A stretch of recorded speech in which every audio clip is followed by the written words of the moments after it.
Estoy acá con Lisa, que es consultante de Humanos Acaya y ha sido consultante mía, y hoy nos va a contar un poquito cómo ha sido su experiencia en su proceso terapéutico, así que vamos a escucharla. Hola a todos, mi nombre es Lisa y estoy acá para contarles un poco mi experiencia como consultante de AN para responder unas preguntitas. ¿En qué estado llegaste? ¿Cómo te sentías cuando pediste ayuda, cuando iniciaste el proceso terapéutico? Cuando inicié el proceso terapéutico, cuando te pedí ayuda, te mandé mensaje por primera vez, estaba pasando un momento muy difícil en mi vida. Ya estaba, se podría decir, en el fondo, más fondo que había tocado. Se podría decir como el último manotazo ahogado, realmente. Y necesitaba ayuda terapéutica. Estaba con ayuda psiquiátrica, con medicación. Sin embargo, la cosa no mejoraba. ¿Qué es lo que sentías, en ese momento? ¿En qué estado emocional estabas? Como, primero para también estar con un acompañamiento, psiquiátrico, ¿no? Y psicológico, pero además, ¿qué es lo que sentías para pedir otro tipo de ayuda? En ese momento lo que sentía es que ya mis metas, las cosas que me hacían a mí levantarme de la cama realmente, ya no me atraían, ya me costaba todo demasiado, sentía mucho cansancio en el cuerpo, me costaba dormir, aún así con la medicación me costaba mucho y sentía una angustia muy fuerte. Había empezado con ataques de pánico, previamente no había tenido. Todo lo que a mí me llevaba a levantarme, ya no lo estaba haciendo y, y sentía que pasaban los días y yo no tenía ningún propósito, prácticamente. Emocionalmente, ¿cómo se sentía eso? ¿Había alguna emoción predominante en esos estados? Sí, emocionalmente sentía mucha tristeza, miedo. Era una sensación como de vacío, realmente. Había pasado por un montón de emociones y ya el último momento estaba en un estado de desconexión muy grande y ya realmente no sentía mucho. Tal vez en este momento pudiste responder cuáles eran tus emociones, más fácil que ese primer encuentro, ¿no es cierto? Sí, sí, en el primer encuentro yo me preguntaste emociones y ¿Qué es una emoción? ¿qué es una emoción? No ¿Se siento come? nada. Sí, siempre mi estrategia fue desconectarme de todo lo que sentía. Entonces, no podía ni mencionarlas, no las registraba. Estas otras, opciones que probaste, hablaste de que te estabas con psiquiatra y con psicólogo, son las opciones más tradicionales, ¿no? Se podría decir que venir conmigo, probablemente del mundo en el que venís era como la última opción, ¿sí? ¿Cómo fue para vos este proceso de haber pedido ayuda en el ámbito tradicional y después pasarte a todo este mundo? ¿Qué es lo que opinás al haberlo transitado, al haberlo vivido desde antes, desde ahora? Hacernos ahí como un recorrido por cómo ha ido cambiando tu mente en torno a lo tradicional, a lo psicológico tradicional y a todo este mundo nuevo, un poco más holístico, más integrativo. La primera vez que pedí ayuda, fui a un lugar que conocía mucho, que bueno, era lo tradicional. Yo estudio medicina y cuando empecé la etapa del duelo, eh, por el fallecimiento de mi papá, yo sentía que algo estaba distinto o que algo se aproximaba, como que no iba a poder con el duelo. Previamente yo había recibido ayuda psicológica a los 16 años, pero después de eso nunca más, pero sentí como que iba a necesitarlo otra vez, que no iba a poder.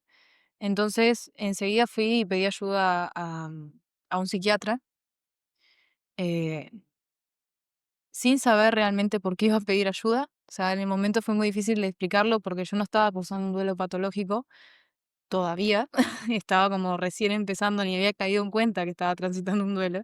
Fui por una cuestión yo sentía como de prevención. Cuando fui a preguntarle, yo dije, mira, ahora mismo no sé qué me pasa, pero yo sé que algo me va a pasar. Así fue mi primera consulta. Y a raíz de eso empecé a tomar medicación. A mí en ese momento ya empezaba a tener problemas para dormir, tenía insomnio Y, y principalmente lo que más me preocupaba era que cuando podía dormir, yo tenía pesadillas, tenía sueños muy fuertes, soñaba con mi papá, soñaba cosas muy feas que realmente no me permitían descansar las pocas horas que dormí.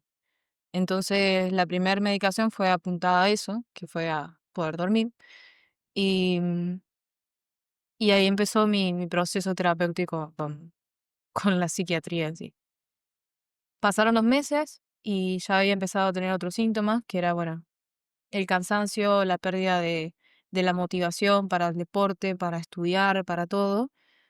Y, y ahí ya la medicación se complementó a intentar sobrellevar una depresión que tenía. Ahí fue que empecé a buscar ayuda psicológica. Y la primera ayuda psicológica que tuve fueron como 4 meses después de la consulta psiquiátrica.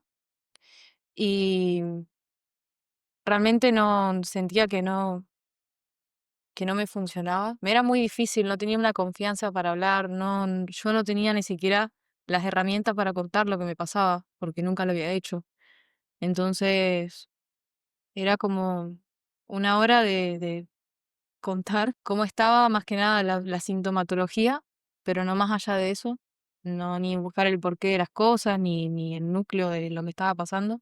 Y no fui muy constante con eso, porque realmente yo sabía que cuando iba a la consulta iba a volver destruida, más preocupada aún, entonces no lo pude continuar. Estaba como llegando al fondo, que fue cuando te consulté, cambié a otra terapia psicológica, una cognitiva conductual, tampoco me sirvió demasiado. ¿Cómo te sentiste con el hecho de que la ayuda que buscaste con un estilo, ¿no? Como de promesa de mejora, ¿no? No funcionaba? ¿Pensaste que el problema era el sistema o pensaste que el problema eras vos? En un principio, pero pensé que el problema era yo, realmente. Ya empecé como con esos pensamientos de que no iba a tener una solución, que era cuestión de soportarlo y que el tiempo iba a solucionar todo. La crítica al sistema vino después. Vino cuando empecé a tener mejorías con otras terapias Mm.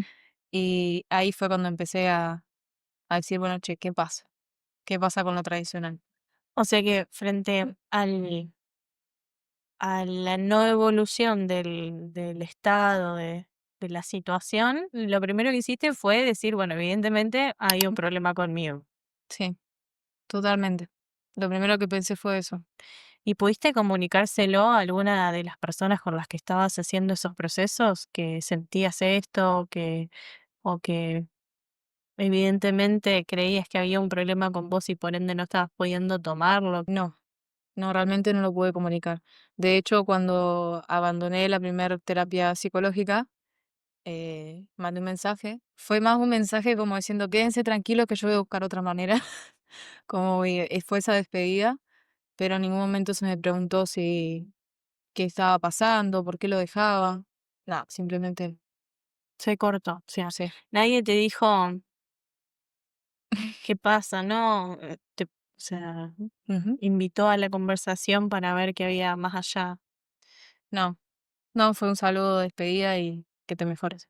¿Y cómo te sentiste con eso? Como que no haya habido tal vez una pregunta, un interés, algo más cercano.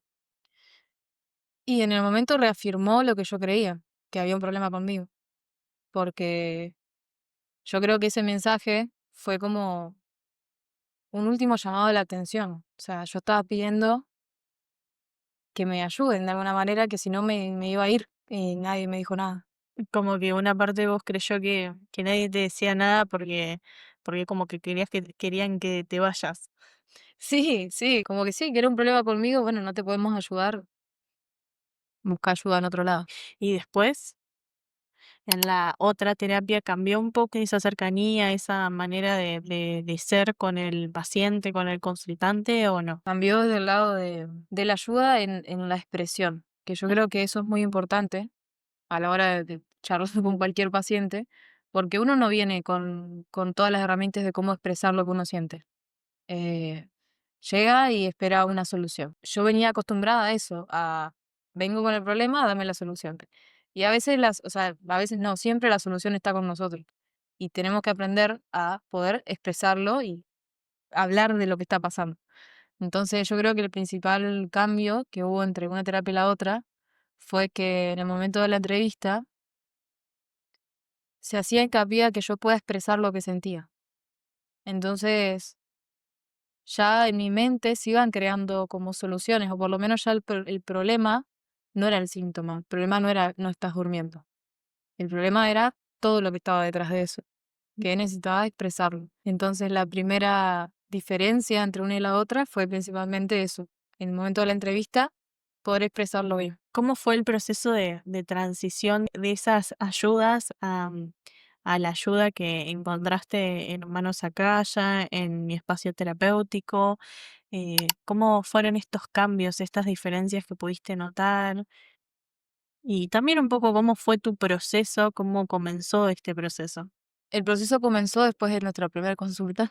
Fue una cuestión automática. O sea, yo venía con una mirada y con un pensamiento y después de eso empecé a ver como que había otras opciones en mi vida. Como que ya la opción de aguantar y esperar que pase el tiempo no era una y había otras cosas que podía hacer. Pude de alguna manera permitirme darme el tiempo para sanar, para tener un duelo que era lo que necesitaba y mi cuerpo me estaba pidiendo. Entonces, mi primera decisión automática fue dejar todo lo que estaba haciendo, Mm. permitírmelo hacerlo, porque lo venía dejando paulatinamente, pero siempre me aferraba a algo y eso era lo que a mí me generaba el sufrimiento, era querer seguir mi vida como que si nada hubiese pasado. ¿A qué te referís con dejar? Dejé todos mis estudios, Bien. dejé toda la carrera y me dediqué a darme tiempo a mí. Ujú. Hiciste esa pausa que es necesaria después del duelo. Solemos hacer la pausa ni bien empieza el duelo. ¿Cuánto tiempo después del comienzo del duelo fue esta pausa? 10 meses. ¿Ok? 10 meses que parecieron 10 años, realmente. ¿Coincidís en la frase de que el duelo te espera lo que tiene que esperarte? Sí, sí. Eh, espera, pero el tiempo no pasa como el tiempo normal. Esto se hace todo mucho más pesado. Me tomé esa pausa. A raíz de eso empecé a lidiar con todo esto que estaba ahí esperándome, que fue duro el primer mes. Pero así todo, yo veía la mejoría. Era una cosa en vivo, que nunca lo había vivido antes. O sea, todo iba siempre a peor y a lo último siempre como cada vez era nada, no había más nada. Pero esta vez era mucho sufrimiento por el que estaba pasando, pero no sé si decirlo sufrimiento. Sí, Sí, era sufrimiento. era sufrimiento, era un dolor muy grande, pero lo estaba viendo.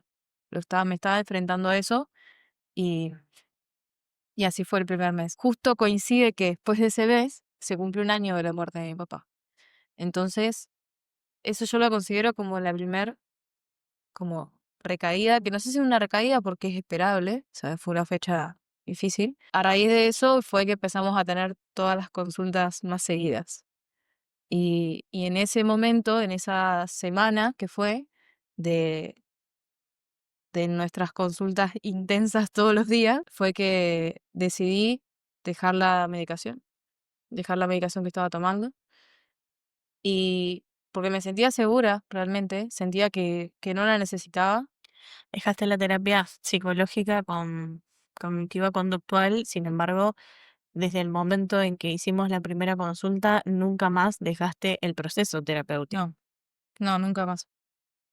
Ahí en ese tiempo la tuve a las dos cosas a la par. Ujú. ¿Cómo fue ese, ese primer tiempo en el que más allá del un poco de la oscuridad, ¿no? De la oscuridad, del sufrimiento, de los lugares en donde estabas, ¿no? ¿Cómo fue el ir encontrándote con esta nueva información, con todo lo que fuimos procesando, con todo lo que fuimos viendo?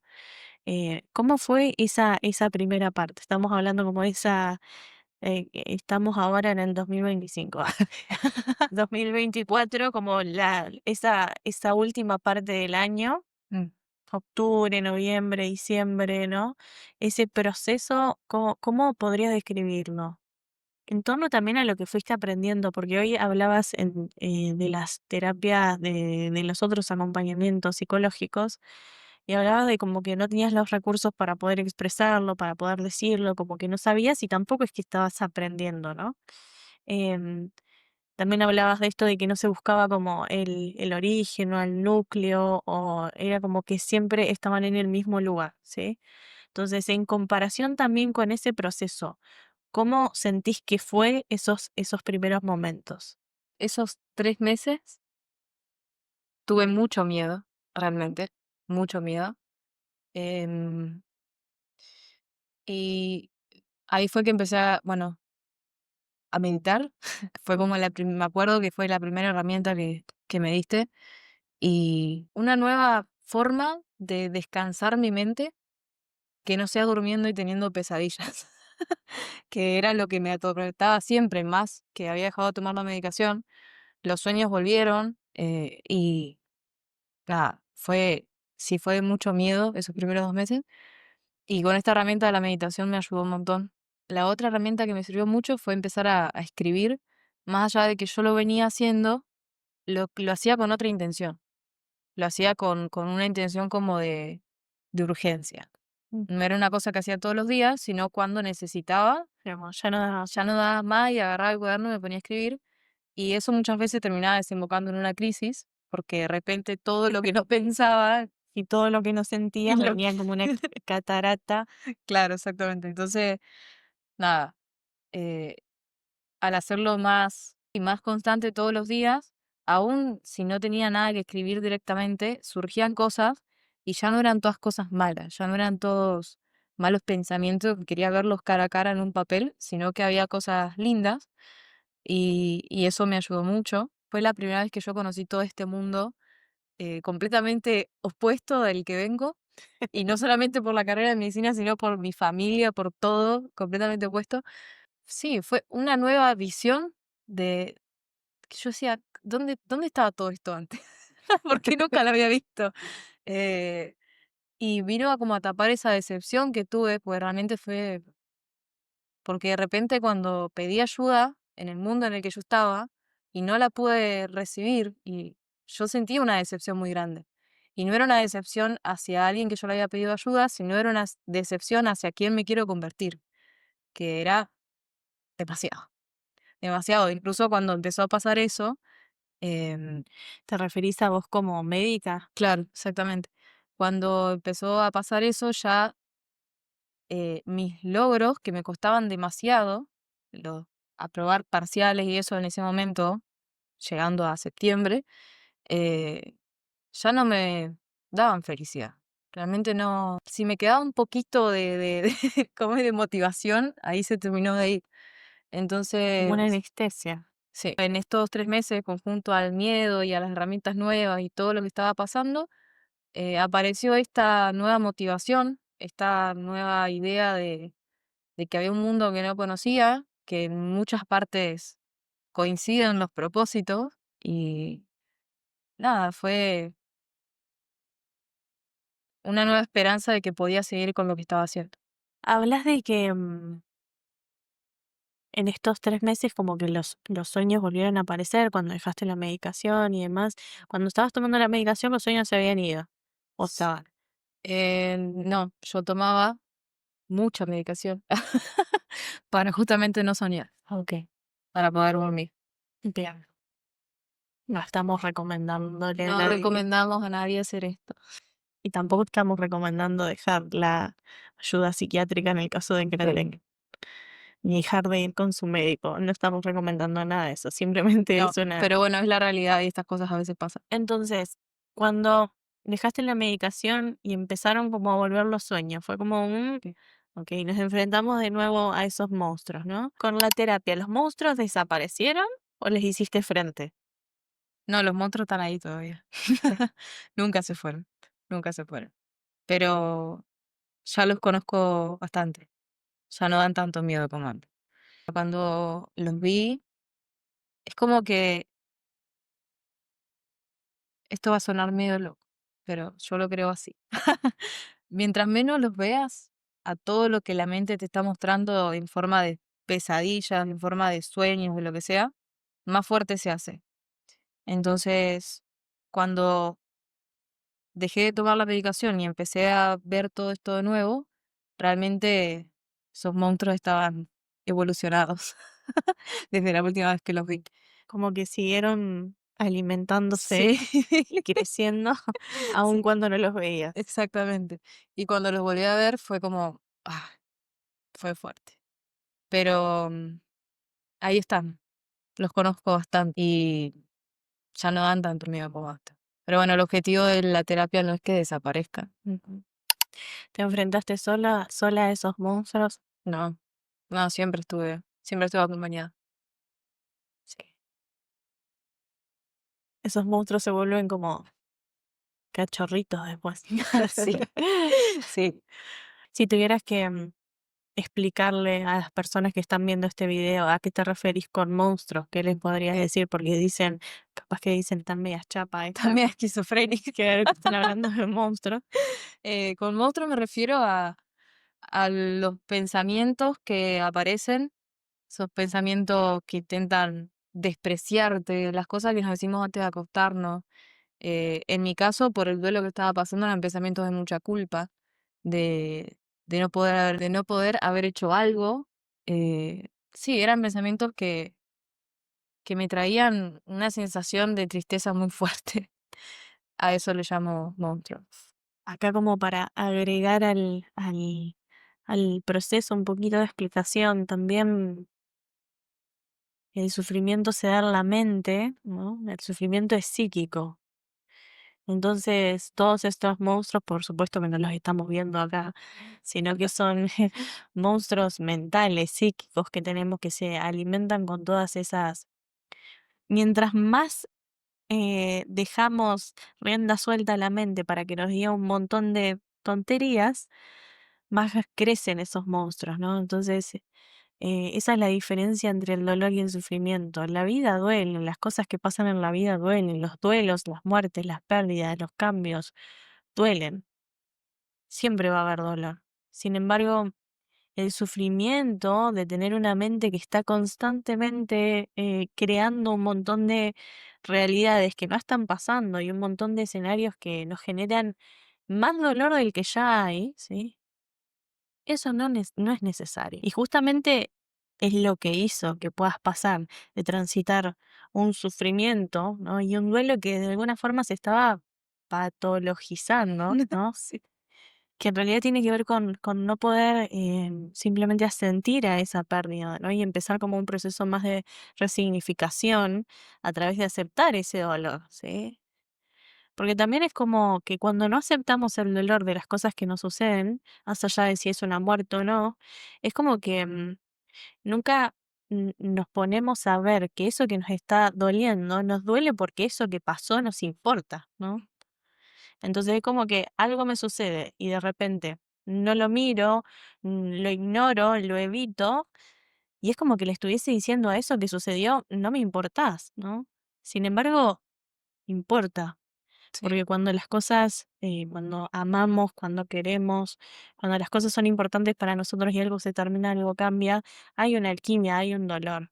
Si le agregamos a todo eso mente, vamos a sufrir un montón, ¿no?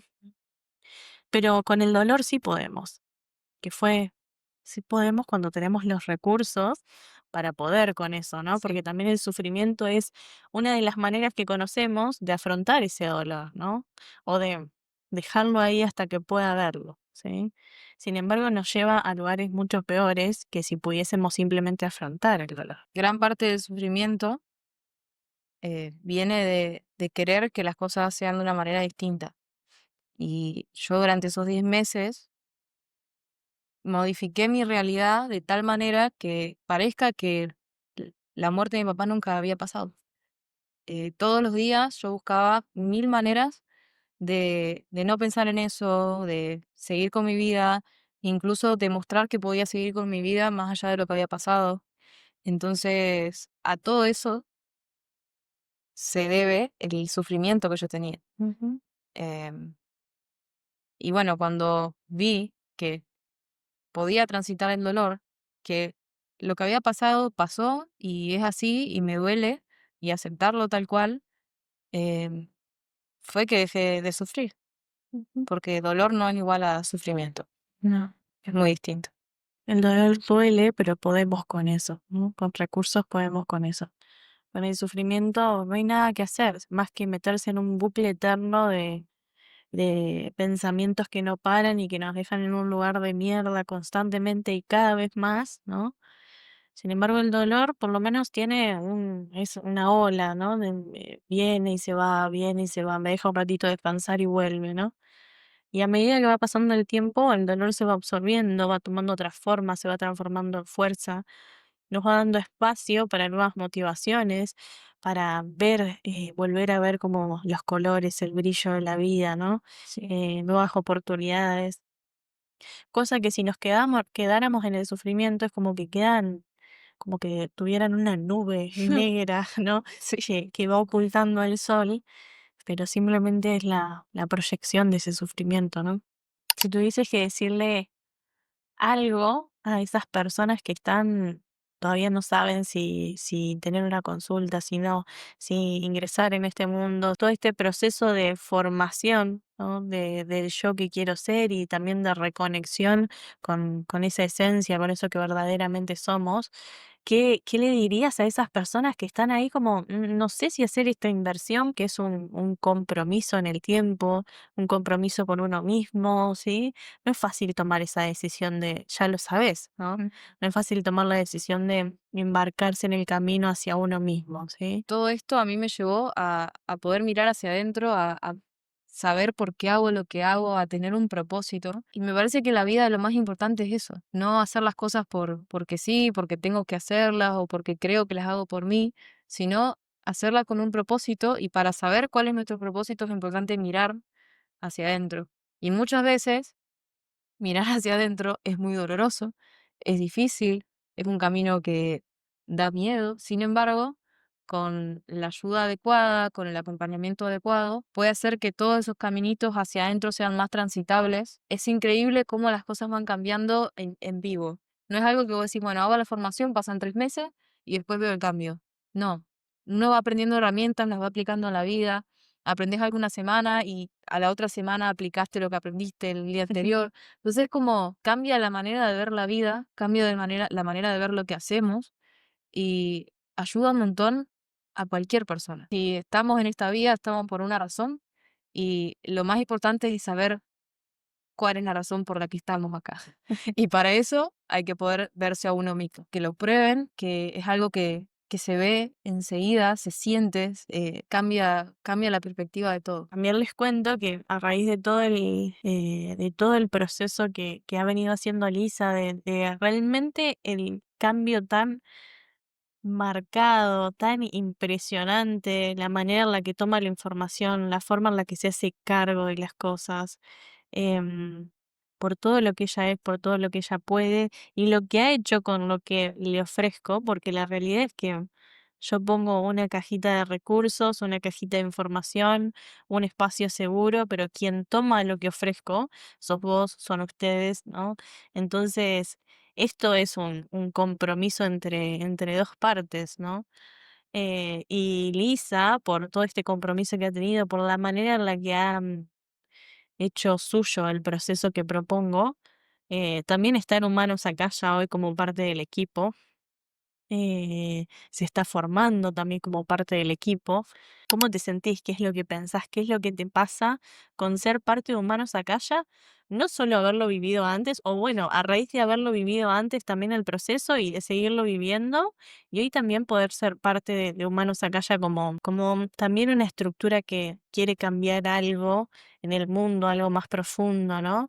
¿Cómo te sentís con todo esto? Me siento muy afortunada realmente de formar parte del equipo. Es una oportunidad de poder hacer que el proceso que viví se expanda, llegue a otras personas. Es una oportunidad para formarme a mí también, para poder ayudar a otros, que en el fondo de mí siempre lo quise, por eso estoy estudiando lo que estudio, pero nunca lo había encarado de este lado, desde una ayuda que ayuda realmente. Así que y me da la sensación de que más allá de que el proceso de cada uno es distinto, todos pueden de alguna manera transitarlo y podemos acompañarlos y darles todas estas herramientas y también aprendemos a medida que lo vamos haciendo. Entonces, lo veo como una oportunidad de ayuda, como una oportunidad de aprendizaje para mí y realmente como un propósito de vida. Porque lo que ofrecemos en Humanos Acá ya parte, creo que al 100%, ¿no? De las cosas que nos han hecho falta a nosotros, ¿no?